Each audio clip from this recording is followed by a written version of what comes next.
Previously on In the Crease, we stood among the soldiers of Edge Hill, where muskets roared, ghosts marched, and even the king's men came face to face with the impossible. An entire battlefield caught in a loop. England's first great civil war echoing across time. A haunting, yes, but not just a haunting of place, a haunting of meaning. Bec- Because behind every phantom, every spectral footstep heard down a moonlit corridor, isn't that the question that really lingers? Not who's there, but where did they go? Well, tonight we're going to pull back that veil a little further. Not to chase shadows, not to catalog bumps in the night, but to follow the stories of those who died and came back to tell us what they saw. Welcome to ITC episode 66, Near Death Experiences and the Afterlife. So let me ask you something maybe a little personal. Have you, like myself, ever come so close to death that the world changed shape? The collars maybe looked a little sharper, people felt maybe a little kinder, and you were suddenly tuned into something beyond words. For you, maybe it was a car crash, a fall, a drowning, a moment on an operating table, or maybe it wasn't your life that stopped, but someone else's. Was it a parent, a friend, a child? Gone too fast, too soon, and just for a second you felt them. Not metaphorically, not in your heart, you felt them. Maybe, just maybe, you chalked it up to grief. Maybe you're still quite unsure. Or maybe, just maybe, that was the closest you've ever been to whatever comes next. You're not alone. All over the world, across centuries and cultures, people have described the same astonishing thing, that for a moment, whether after flatlining, falling into a coma, or simply crossing some indefinable threshold, they left this world and went somewhere else. It wasn't a dream or even a metaphor, but a journey, an encounter, a message, a life review, a corridor of light, maybe a voice saying, "It's not your time." These aren't ghost stories, these are death stories with a bit of a twist ending. Now, to be clear, this isn't some spiritualistic seance, and we're not selling any sort of crystals or, you know, promising that everything floats toward a warm light. Here at In the Crease, you know the rules. We're going to honor the mystery, but we're also going to interrogate it a little bit. We're going to take a look at history, at neuroscience, at culture, poetry, quantum mechanics, and sometimes just the raw human ache to understand what happens when we die. Because let's be honest, for all the progress we've made, I mean, let's face it, we've walked on the moon, we've split the atom, we've sequenced our own DNA, but we still can't answer the one question every child eventually asks: what happens when I die? Well, tonight we are going to examine the closest thing we have to an answer. Near death experiences, or NDEs, as you may hear heard them call. Now, they may be anecdotal, but they are everywhere. Hundreds of thousands of people across continents, cultures, and belief systems report startling similar experiences. A tunnel of light, a sense of floating outside the body, seeing their own surgery from above, the reuniting with dead relatives, hearing the music but not with your ears, the sudden feeling of absolute and utter peace, and perhaps most eerily out of them all, feeling like it was more real than life itself. And then they come back. The monitor beeps. The water is coughed out. The paddles did indeed work, and they are now changed. Sometimes for the better, sometimes confused, almost always with a story to tell that sounds more like science fiction, but they will swear it happened. And many would rather die again than say it was just a dream. In a world obsessed with power and control, these stories, well, they kind of remind us of something terrifying and kind of beautiful at the same time. That perhaps we are not in control, and maybe, just maybe, that is okay. Now, before we truly begin, let me say the following. Tonight's episode is not about proving anything. You probably won't walk away with certainty. You'll walk away, as always, with maybe the mystery sharpened a little bit. Maybe you'll be entertained along the way. And maybe that is the ultimate point.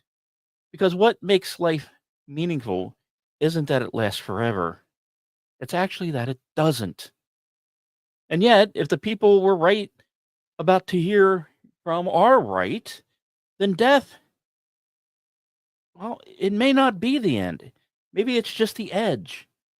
Maybe it's just the crease, if you will. And you are already walking right up to it. For this is ITC episode 66, and tonight we go where the light begins. Let me take you to Seattle. I know, I know, not of today. Let's go back to 1991, where Seattle was a little more fun to be around. A cardiac surgeon named Dr. Michael Saboom is standing in the ER, staring at the flat line of a woman who technically no longer exists. Her name is Pam Reynolds. She's 35 years old, a singer, vibrant, also a mother. And right now, her blood has begun draining from her brain. She's in what is called a standstill, a rare surgical state where body temperature is lowered to about 60 degrees Fahrenheit. The heart is stopped, the brain ceases electrical activity, and technically, clinically, the patient is dead. There are earplugs with speakers inside her ears, blasting clicks to monitor for any remaining brain cell response. There are EEG monitors confirming silence. Pam is, by all modern medical definitions, not there. And then she comes back. Later, after the surgery, after the recovery, she starts talking. Not about dream, not about a light, well, not yet. She describes the tools the doctors were using. She describes the buzzing sound of a surgical saw. She recounts conversations the doctors had during the procedure verbatim. And then she starts describing leaving her body, rising above it, seeing her skull opened, floating, drifting toward a pinpoint of brilliant light. She describes deceased relatives, a tunnel, a noise that felt like being pulled up more like a vacuum hose. In a sense, not a belief, not a guess, but a certainty that she was somewhere beyond the body, a place more real than life itself. Now, Pam Reynolds is one of the most documented near death experience cases in modern medicine. Her brain activity was absolutely flat. Her eyes were taped shut, her ears filled with sound monitoring plugs. And yet, she came back with information she could not have had and stories that shook her hardened skeptics. But she is one of thousands. And she is where we begin. Because to understand NDEs, we need to do more than quote symptoms. We need to follow the story a little more. Now, the term near death experience was first coined in 1975 by psychiatrist Raymond Moody in a groundbreaking book, Life After Life. Before that, the stories were there, but no one had really given them a name. Or if they had, it was visions, miracles, or delirium. Moody would end up changing that. In his research, he interviewed over 150 people who had been clinically dead or near death, from drowning survivors, heart attack patients, surgical cases, to those who had fallen into comas and then returned. And he noticed something shocking. They were saying all the same things.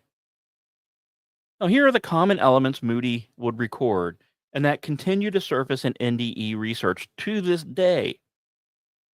One, a sense of peace, sudden, profound calmness, even if the death was violent. Two, a separation from the body, floating above it, seeing the doctor's work, watching their own resuscitation, passing through a tunnel, often dark at first, then lit at the end. Then encountering a light, not just a light, but often a being of light, often associated with overwhelming love and presence. Sometimes they would tell stories of a life review where your entire life played before you, sometimes from multiple points of view. They would often report encounters with others, deceased family members, spiritual beings, and ancestors unknown. There was often a border or a decision point. Most likely it was a river, a gate, or simply a feeling that if they go further, there was no return. And that return, sometimes voluntary, was also sometimes very abrupt. And they would almost always report after effects, from spiritual awakenings to heightened empathy, and sometimes even physical changes. But the most consistent descriptor across all accounts, it felt more real than real.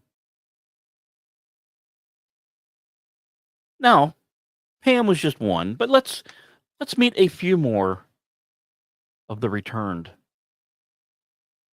Case number one, the truck driver who floated above. In 2005, a man named James was driving his rig through Tennessee when he had a massive heart attack. The truck would jackknife. Emergency teams arrived to find him in full cardiac arrest. In the ambulance, James' heart stops for over 6 minutes. Later, he describes with exacting detail watching the EMTs work on him from above the vehicle. He recounts the logos on their gear bags, which he couldn't have seen from the position in the cab itself. He describes the paramedics' dialogue before they even opened his door. Then came the tunnel, the light, and the overwhelming feeling that everything was okay. And as he later would tell a researcher, quote, I've never been the same. I used to be scared to die. Now, it's like I peeked through the keyhole, and I'm okay with what's on the other side. Unquote.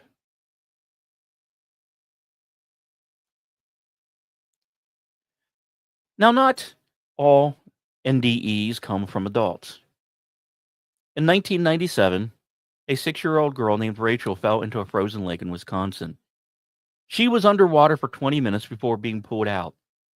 CPR was performed for nearly 30 minutes.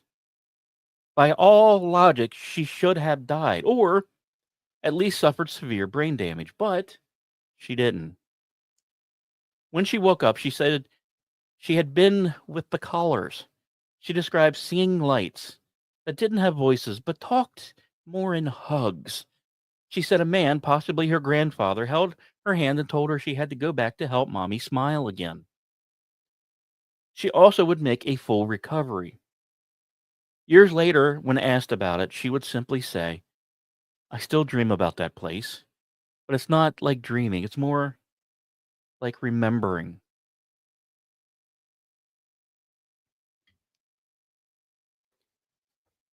Now, not every near death experience comes with religious overtones. Some defy all expectations. In 2012, an avowed atheist named Dr. Eben Alexander, a Harvard trained neurosurgeon, contracted a rare form of meningitis that destroyed his neocortex. He was in a coma for 7 days.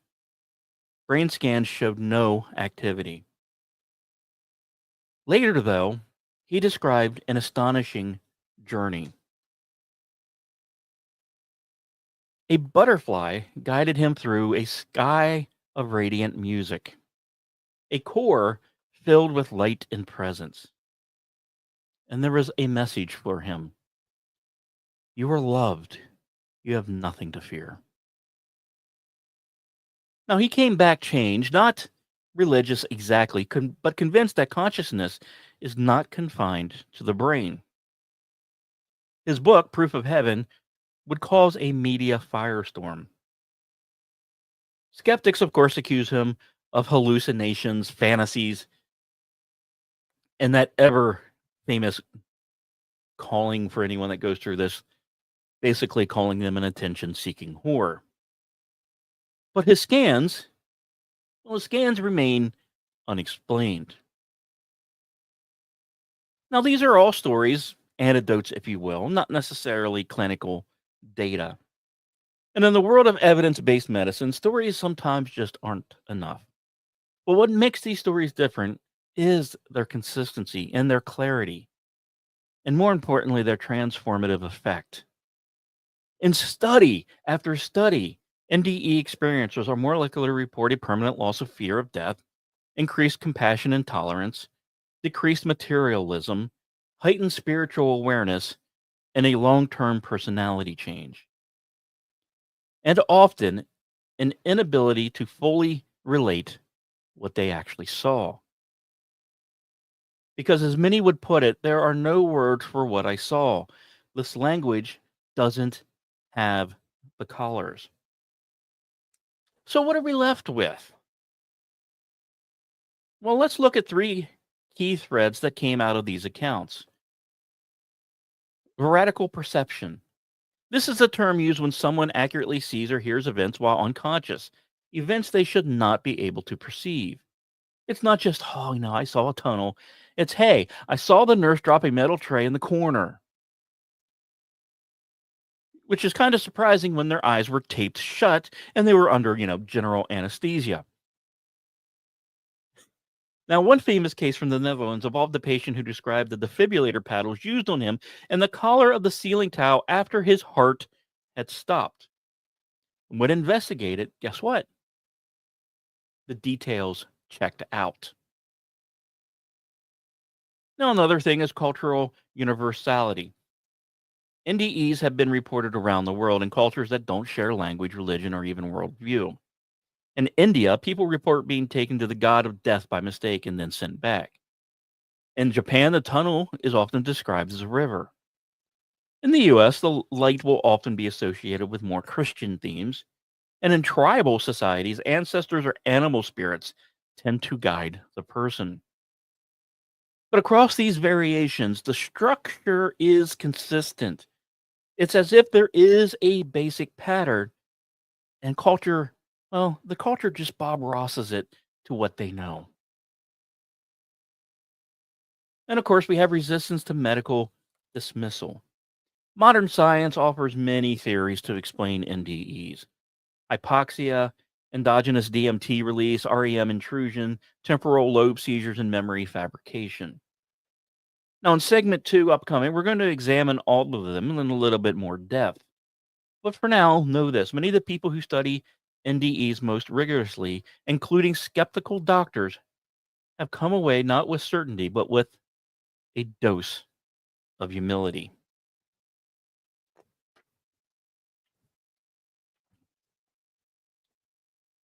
So let's start in segment 2 with a flat line. Not the metaphorical sense, not flatline vibes or your Monday morning moods. I mean an actual medical flatline. Your heart stops. Your brain goes dark. Your EEG, that electrical whisper of your mind, goes as quiet as a grave. And in that silence, something happens. You rise, you float, you see a light. You encounter someone long dead, and you remember it all. And then, bam, your body lurches back to life, defibrillated, intubated, and gasping. You tell the staff what they said while they were working on you, what the nurses, of course, dropped in that corner, and what song was playing on the overhead speaker 3 rooms away. And of course, the doctors, trained, rational, skeptical doctors, they just more than often will smile politely. But then when they leave the room, they whisper about it in the hallway because this wasn't supposed to happen. And now they have to explain it. So let's do what real science does best: break it down. Now, real science loves mystery, but only if it can eventually, be labeled. So when near death experiences started being reported in mass, not just in, the whispered story, but in hospitals and peer reviewed journals on operating tables, scientists began building a list of possible explanations. Each theory says, in one way or another, you didn't go anywhere. Your brain just made it seem like you did. And in some way, that does make sense. Think about it. Your brain is a storytelling machine. It hates, hates unfilled blanks. It dreams, it hallucinates, it guesses your future and misremembers your past, all while convincing it's absolutely 100% nailing it. So, why wouldn't it, in the moment of death, create something profound? Well, let's look at some of the contenders. Theory one, of course, is hypoxia. When the body is dying, oxygen levels plummet. The brain, deprived of oxygen, begins to malfunction. This theory suggests that people experience during NDEs is a result of this oxygen starvation and hypoxia. And I can tell you for a fact, when your brain is deprived of oxygen in a hospital, it is not a fun experience. Symptoms will include tunnel vision, bright lights, confusion, euphoria, out of body sensations, and vivid hallucinations. Sound familiar? Well, I'm here to tell you yes. But it is a nice little tidy fit. But there are some problems with this.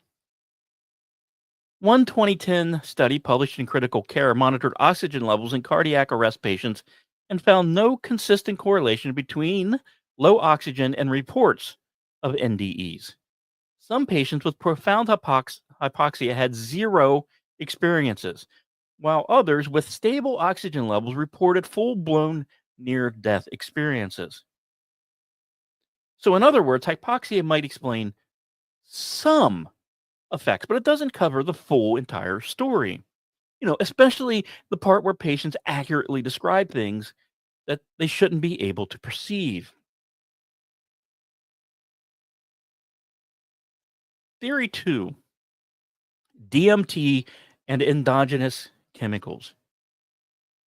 Now, here's where things,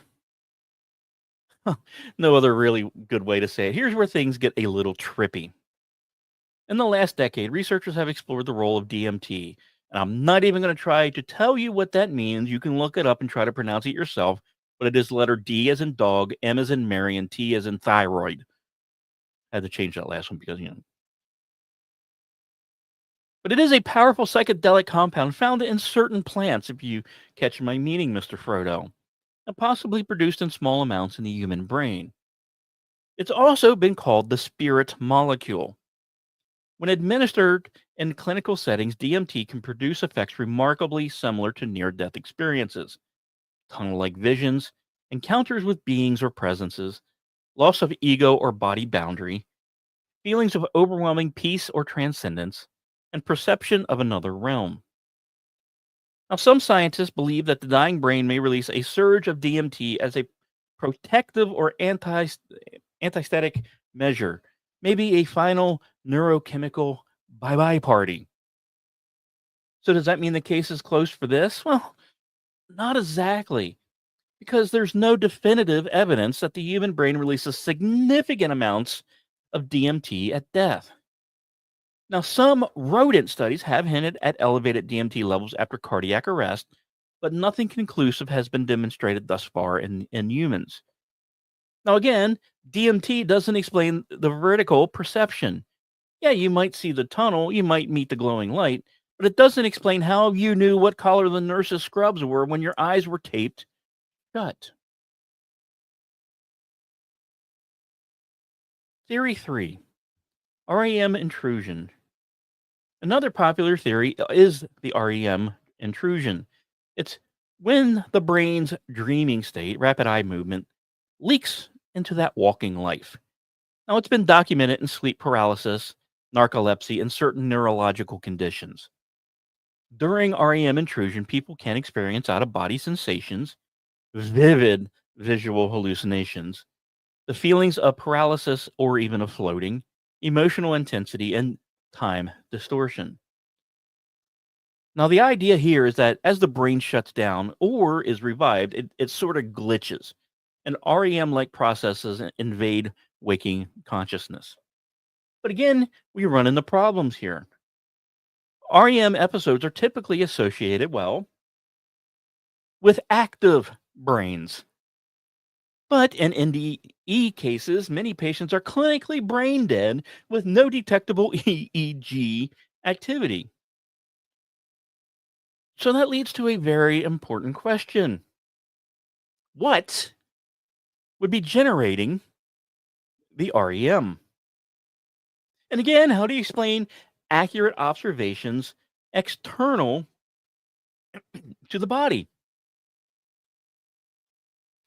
Theory 4, temporal lobe seizures. The temporal lobe, the part of your brain just behind your temples, is a hotspot for mystical and religious experiences. Stimulation of this area has been shown to trigger out of body sensations, hearing voices, feelings of a presence, flashbacks or life reviews, and distorted perceptions of time. In fact, the late neuroscientist, Dr. Michael Persinger, developed a device called the God Helmet, which used magnetic stimulation to induce such experiences. Many users report sensing a divine presence or seeing visions. The theory is at death, abnormal electrical activity in the temporal lobes could cause these effects. But once again, say it with me, it doesn't explain veridical perception or why only some people have these experiences during cardiac arrest while others do not. And when researchers tried replicating the Persinger results independently, the findings were inconsistent at best. So let's zoom out for a second. All these theories have one thing in common. They assume consciousness is a product of the brain, that your thoughts, your identity, your experience all emerge from neurons firing in the gray matter. So if the brain stops, you stop. But NDEs, particularly the verified perception kind, really do punch a hole in this model because people report clear, organized, meaningful consciousness during periods when their brain is not functioning. Now, if true, this actually suggests something extraordinary, that consciousness may not be a product of the brain, but a receiver of it, like a radio or a television. Break the device and you lose the signal, but the signal itself may actually still exist. And I know I just blew your mind with that one. Now, this idea called non local consciousness has been explored by thinkers from quantum physicists to Buddhist monks. It is actually quite speculative, it's controversial, but in the world of near death experiences, it may be a necessity that we have to look at. Now, in 2008, Dr. Sam Parnia launched one of the most ambitious projects in near death experience research, and that was awareness during resuscitation. The idea was quite simple, but actually very brilliant. If patients truly leave their bodies during NDEs, they might be able to perceive visual targets placed high up in operating rooms or emergency bays, targets only visible from the ceiling. Over 2,000 cardiac arrest patients across 15 hospitals were monitored. Audio cues, visual targets, and detailed interviews followed. And the results? Of those who survived, only a small number reported near-death experiences. One patient in particular described floating above his body and hearing the staff discuss his condition. Now, as with most of the show that we've already talked about, here's the kicker. His account matched precisely with the audio logs, including when a machine made a noise 3 minutes after his heart had stopped. His brain shouldn't have been functional. But somehow, he was recording memories. Hornia later said, "We have no explanation for how this is possible. We just know it happened." The AWARE-2 study, launched in 2014, is still currently ongoing, and it's refining its methods, adding EEG, and monitoring deeper neural markers. And that said, some of the results, well, they're kind of intriguing. Now, look, it's easy to get swept away. We have to address a real concern. Anecdotes, while amazing, aren't technically data, at least not completely. Memories are malleable, stories change in the telling, and false memories are a thing. Skeptics like Dr. Kevin Nelson argue that all near-death experience features can be explained neurologically. The cultural influences, suggestibility, and trauma shape the brain's dying frameworks. They ask, well, why don't all people have NDEs? Why are some experiences terrifying while others are peaceful? Why do people report contradictory visions from heaven to hell to nothingness? And let's face it, these are fair questions. And in science, the burden of proof lies on the extraordinary claim. But here's the problem. There are enough well-documented, peer-reviewed, and repeatable patterns in NDEs that brushing them off feels less like skepticism and more like absolute avoidance.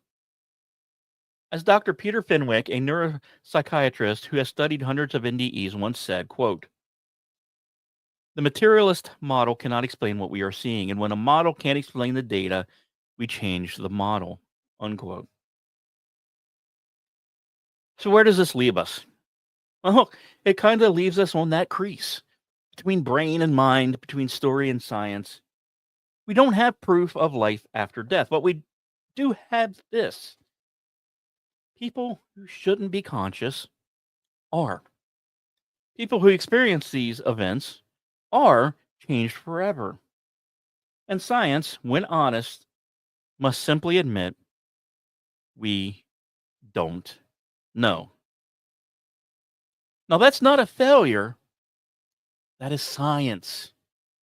That is the beginning of discovery.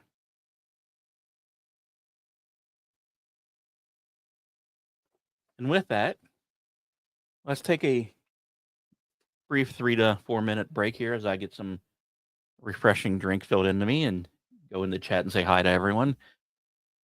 I appreciate you tuning in tonight for episode 66, Near-Death Experiences in the Afterlife. We'll be back shortly.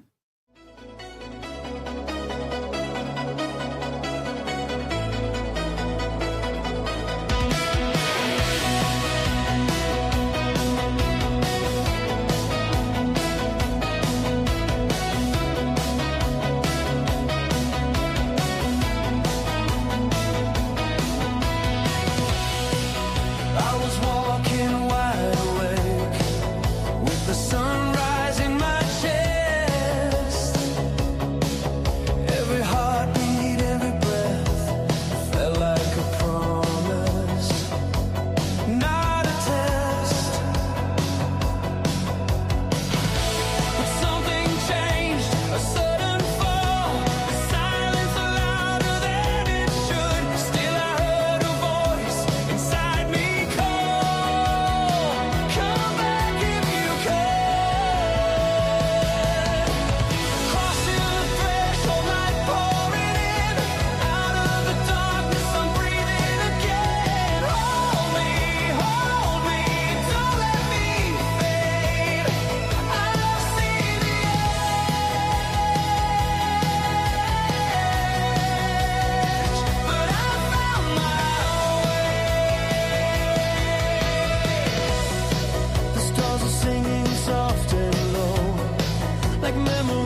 just light, no death, just return. I was never lost, just waiting to burn.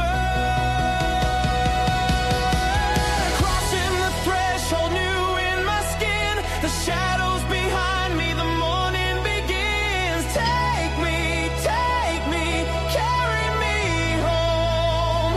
I'm not alone.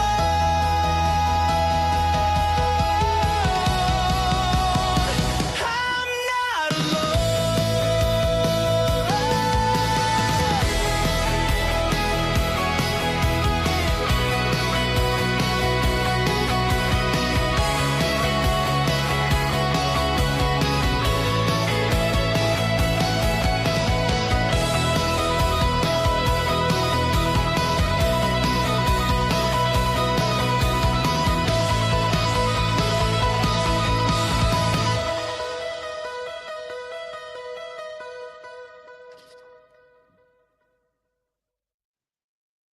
And welcome back. Hope everyone was able to get a little bit of a refresher, stand up a little bit, or do something that they wanted to do in those 4 minutes. For segment 3, I want to take you somewhere a little less modern, a little more ancient. Picture this: a desert tomb. The air is thick with incense. Incense, not incest. Though that might happen too. Let me try that again. The air is thick with incense and limestone dust. A priest in a leopard skin sash chants softly, reading from a papyrus scroll. I think I had too much beer during the break. A sacred text meant to guide the soul of the newly dead through the underworld. This is Egypt, circa 1500 BC. In the scroll, well, that's the Book of the Dead, a guidebook for navigating what comes after your last breath. Among its verses are scenes that would sound oddly familiar to a cardiac arrest survivor in Cleveland today. A journey through darkness, encounters with divine beings, a weighing of the heart, and a verdict that needs to be made: return or continue. Now, thousands of years before Raymond Moody, before EEGs and defibrillators, the Egyptians were already describing near-death experiences. Only back then, we just called it the afterlife. And that, friends, is the astonishing truth that we're exploring tonight. They don't just belong to the modern world. They do show up across time, cultural, language, and belief systems. With eerie, sometimes holy hell breathtaking consistency. Now let's walk the long road together through the myths, some rituals, and reports of civilizations that never met, but all seem to ask the same question: what happens when we die? And who may be waiting? Now, in ancient Egyptian belief, when you died, your soul, or Ba, embarked on a perilous journey through the Duat, the realm of the dead. There were gates, guardians, and even trials. And then came the Hall of Mot. There your heart was weighed against the feather of truth. Your heart was lighter, you passed into paradise. If not, a sort of weird chimera of crocodile, lion, and hippo named the Mit ate your soul like a cosmic garbage disposal machine. Now, what's fascinating isn't theology, though that is actually quite fascinating and something I might have to explore in season 5. It's more, though, the structure, a journey, a moral review, and a boundary that decides return or dissolution. That sounds eerily similar to what near-death experience reports today indicate.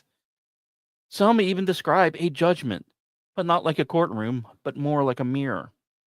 They relive their lives, not punished, but with an understanding. One woman in a 2007 study said, quote, I felt every good and bad thing I had ever done, not from my point of view, but from theirs. I cried for who I had been. Unquote. That sure as hell sounds like a hall of judgment to me. Just saying. But it's not just Egypt. Let's go forward a little bit in time, a few millennia, and let's head to the Himalayas.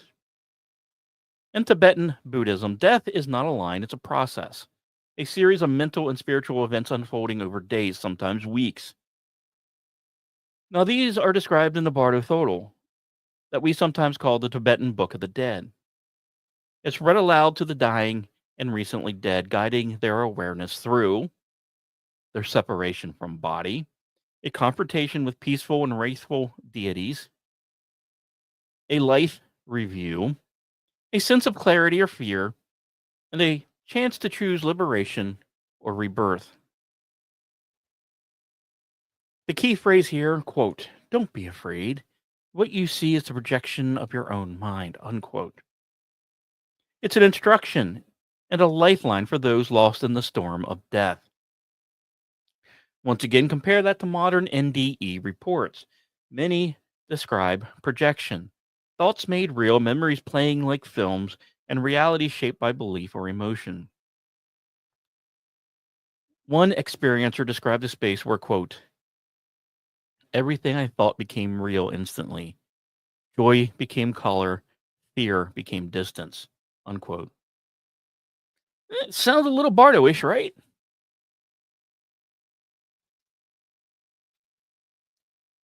Now let's turn a little bit north to where the hills are frost covered, the battlefields are blood soaked, and the mead halls echo with war songs.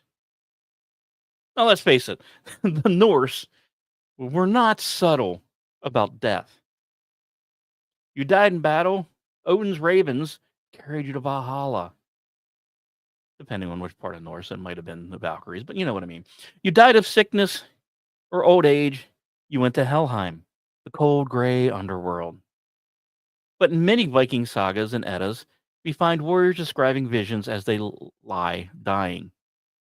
You would find stories of a bright hall, of a shining figure on horseback, a bridge across a great river, and a loved one calling from beyond. Once again, the imagery reeks of familiar stories. In fact, some Norse text speaks of, quote, seeing one's life flash like fire in the sky, unquote, before death. Now, is this simply a poetic metaphor, or are they talking about a very old near death experience? But we're not done. Let's go to the American Southwest and the lands of the Zuni people. It is believed that at death, the soul crosses a river to reunite with their ancestors. In Australia, the Aboriginal traditions, the deceased walk the song lines, which is spiritual tracks connecting land, memory, and spirit. In West Africa, the Yoruba belief death is a return to Oran, the realm of ancestors and gods, where the soul is welcomed, evaluated, and eventually reborn. Now, all of these traditions are emphasizing a boundary between here and there, a journey, often guides, usually ancestors and or spirits, and a potential return. Like I said, one of the most common themes in NDEs today. I met my grandmother. I saw my child who died before me. There were people, I didn't know all of them, but they knew me. Now, these stories are highly universal. Now, we expect to meet the ancestors, and according to near-death experience people that have gone through it, we seem to often do.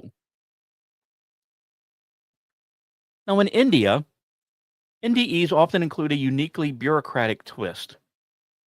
Police report being taken, or people, sorry, report being taken by messengers of Yama, the god of death. They're brought through a cosmic record keeper who realizes, whoops, this may be the wrong person, a clerical error, if you will. Maybe it was just the wrong soul. And they're sent back to life, sometimes with warnings or maybe new spiritual insights. Sounds a little ridiculous, right? Except it keeps happening. In one large Indian study of 500 near death experience individuals, over 60% included some version of this wrong soul motif. In many cases, the person was returned after arguing or pleading. Now, it may sound comic to more Western ears, but it reflects more of a deep cultural belief in karmic record keeping, divine order, and the possibility of error even in death.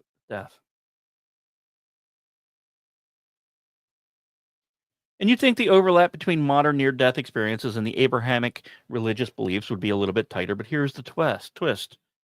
Most Western NDEs don't describe a traditional heaven or hell. They describe the light, the presence, the peace, the love, the review, and the choice. Sometimes, yes, Jesus will show up. Sometimes it is angels. But rarely do people say, I saw pearly gates and St. Peter with a clipboard. Now, that said, hellish NDEs do occur. Dark places, isolation, screaming. But they're less common. And they often shift if the experiencer calls out for help. One research individual noted, even among the devoutly Christian, most NDEs don't match what they're told in Sunday school. They're more experimental and experiential than doctrinal. Now, in Islam, NDEs sometimes involve the Munkar and the Nakar, the angels who question the dead. In Christian mythicism, saints will often appear, and in New Age circles, beings of light without form. What's interesting isn't the variation, it's the structure underneath. It's basically the same house, but with different furniture. So what do we make of all of this? Well, let's map it out a little bit. Across cultures, across eras, and they tend to follow a core pattern. Now we're going to break it down: the Egyptian, Tibetan, Norse, indigenous, and modern. Is there a journey or passage? Well, all of them have a yes. A guide or messenger? All of them have a yes. Is there a light or divine presence? Well, all of them but Egypt checks this box off. Is there a life review? 3 of the 5. There's some, depending on which indigenous and which Norse culture, don't always guarantee a check mark. And is there a choice or a return that is offered? Outside of Norse, all of them check a box here. It's as if we're all tapping into the same script, but reading it with a different accent. Now, of course, skeptics will say, see, it's cultural contamination. People are just regurgitating what their belief has primed them to see. But once again, as is a bit of a theme on this show, there is a kicker to this.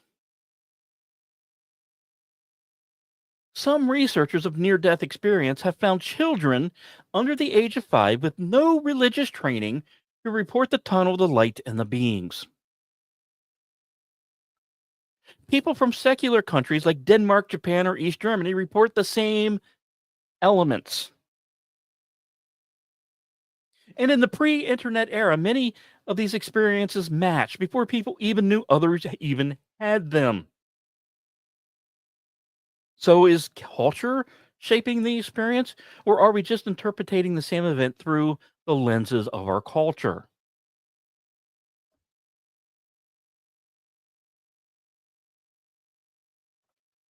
So let's get philosophical for a moment. What if NDEs are universal? What if they're not just personal hallucinations, but part of the human architecture? Carl Jung would call them archetypes, deep psychic templates that service at life's threshold. Joseph Campbell might call them the hero's final journey. Indigenous shamans call them soul journeys. Modern mystics say it's the thinning of the veil. And neuroscientists, well, they're still arguing. But here's what stands out. We typically don't invent these patterns randomly. They are repeating, they are rhyming, as if just maybe we've done this before. Now look, I'm not here to sell anyone a golden ticket to paradise. But I do think it should stir something in you that a Buddhist monk in Nepal, a warrior in Denmark, and a trauma patient in New Jersey might all describe the same door. And maybe, just maybe, that door opens both ways.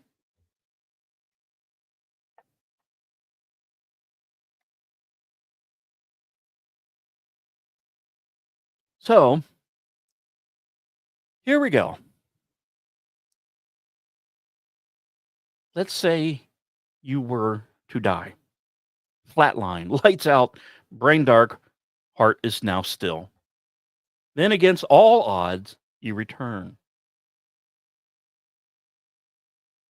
Your first breath back feels like lightning. The beeping of the monitor is louder than thunder.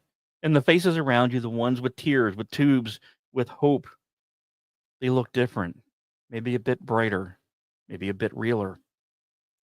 You try to explain what happened, what you saw. The words, they just slip through your fingers. So you live, but you're not the same. Welcome to the aftershock of a near death experience. Because whatever NDEs are, neurological, metaphysical, spiritual, something else completely entirely unknown, one thing seems absolutely universally true. They change people in ways that ripple for decades, in ways that don't fade. So tonight, as we close this journey, we ask not what NDEs are, but let's look at what they mean and what we, the still living, can learn from those who've danced on that edge, on that crease, and come back with the music still in their ears. Now, here's what studies show. NDE survivors report in overwhelming numbers that their experiences were not just memorable, that they were the most real moments of their entire life. Not like a dream, not even like a drug trip, more real than walking life. Vivid, unforgettable, indelible. And when they come back, something shifts. Could be their need for materialism drops. Their fear of death decreases, often disappearing entirely. They've danced with the devil and have come back to talk about it. Compassion, empathy, and spiritual curiosity increases. Priorities reorganize, and not just for the little, but in a drastical way. A man who used to sell insurance quits and becomes a hospice volunteer. A mother who nearly bled out during childbirth starts writing poetry and becomes a grief counselor. A lifelong atheist becomes not religious, but profoundly convinced that life doesn't end with death. You can't call these necessarily side effects. These are their transformations, and they're not always easy. There is that burden of survival. Not everyone wakes up grateful. For many, coming back is, well, painful, disorienting. Sometimes the world seems dull, distracted, shallow. People around you talk about deadlines, phone bills, and even fantasy football, and you're sitting there wondering how to tell them you met your dead grandfather in a field of singing light. Some NDE experiencers do describe depression, a grief not for what they lost, but for what they left behind, a longing to return to that place where everything made sense. Others experience sensitivity to light, to emotion, to suffering. Sometimes the world now feels just too loud and too cruel.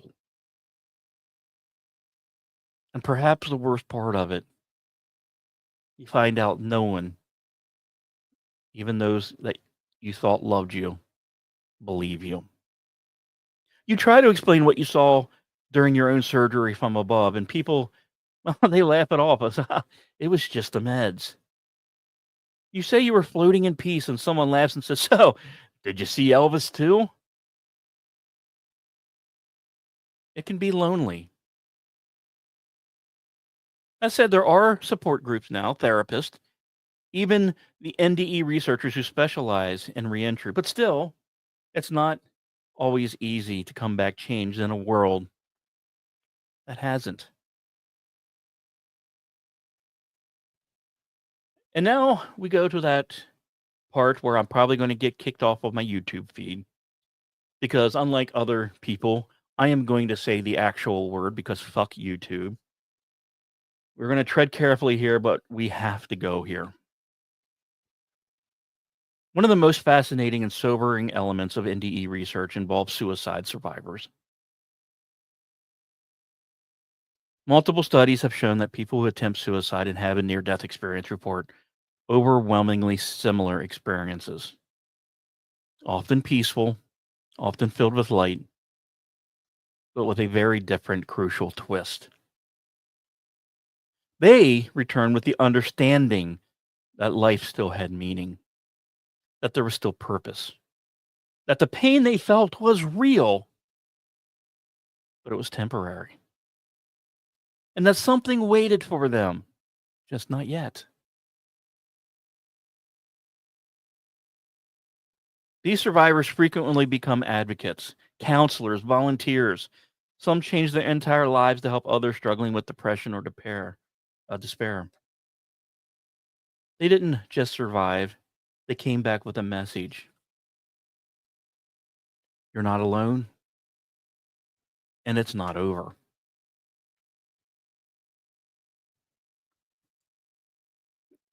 Now, we've talked a lot about tunnels, lights, beings, and thresholds, but the true power of NDEs may lie not in what's seen, but in what's chosen after.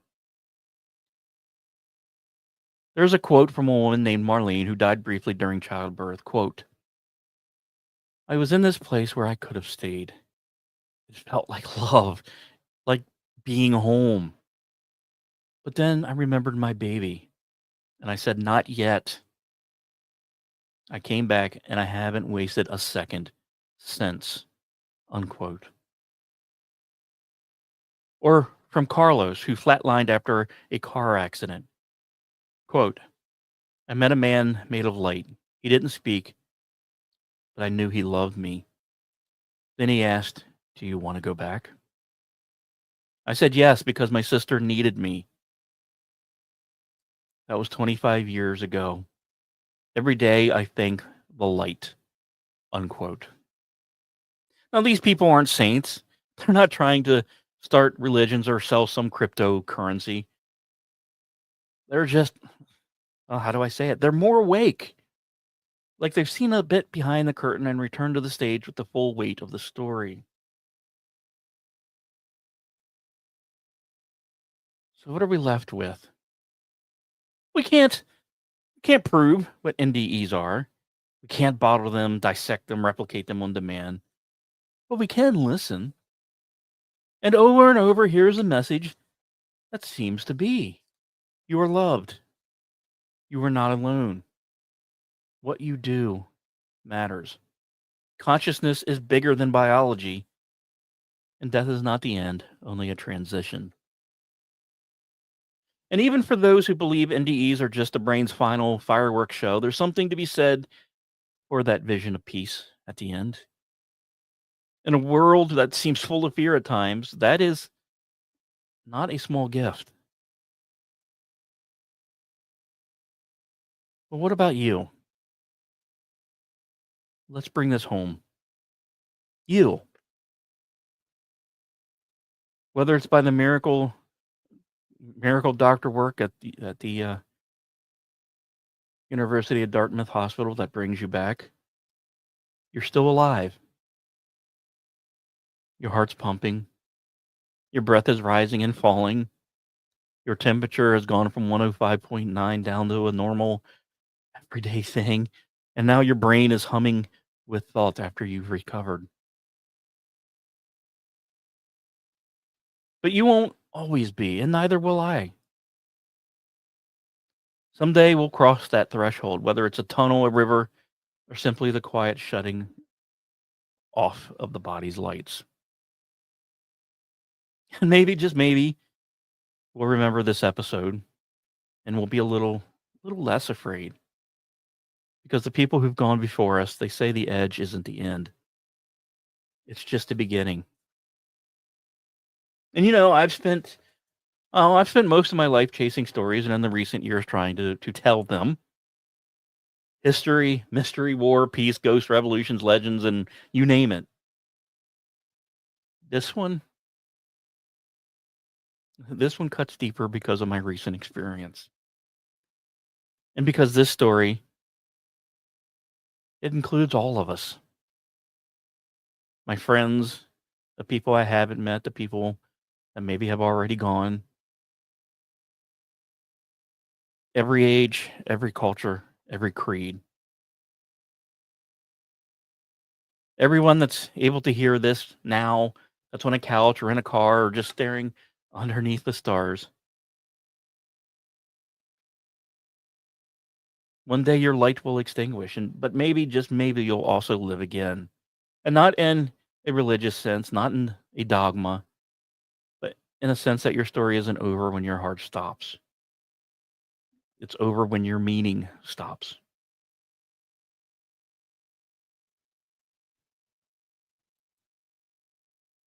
So upon final reflections, what do NDEs teach us? Well, I think less about death and more about life. Maybe time to time we slow down. We learn to cherish. Maybe against our nature, maybe we learn to forgive a little bit faster. Maybe to hold eye contact a little longer. To love with more courage. To live not as if we'll die, but as if we already know what's waiting and we want to bring some of that light back with us. That could be the real gift.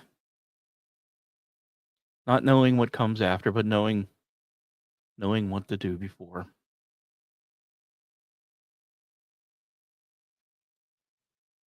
So this has been ITC episode 66, Near Death Experiences in the Afterlife. We walked through tunnels of light, danced with some ancient spirits, questioned our own neurons, and stared into a place where time goes silent. But we return, hopefully changed, and we carry this with us. Until next time, my friends, hold your breath like it's precious. Hold your people like they're borrowed. And hold your purpose like it might just be why you came back. I am JEFF, and this has been In the Crease. Thank you.